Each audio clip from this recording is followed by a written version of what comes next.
makambo monde bandi donc pesa tango toujours en forme dans le bel trop ngai bomoni ngai santé même moral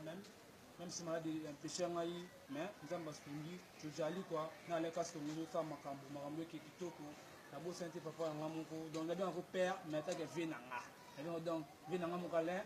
donc tu vois salam maman chote pigeon na Londres tala ka ibame ya nzambe to leki kitoko bo pe mangonde na bino quoi donc musande salement vous les bêtes qui m'embula mambo be ba ki mo ke manyo ke normal bana mabayaki ni da ka ba ke ba parler na biso na leka so to sa mouvement to sa musani ezalaka ma nous boyebika nous ezali donc mingo beati na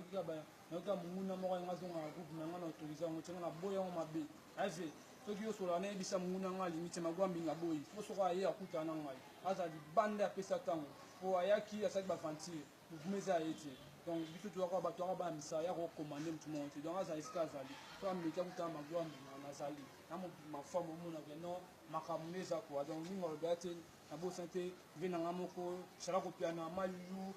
Fifi piana, Babette piana, qui jabonne. Donc, maman n'a pas de motema, donc maman tété, donc je m'en fous à Catherine. Esther Lombe, la famille Lombe, ma famille Mbinga, il y a bien un donc l'insecte a toujours na jali quoi. Venanga maman, charlotte et pigeon à l'angre. Et mon beau, Nzambe, Ibrahim, I love you so much. Donc, je vous aime beaucoup, vraiment. Bonne suite. Merci, ciao.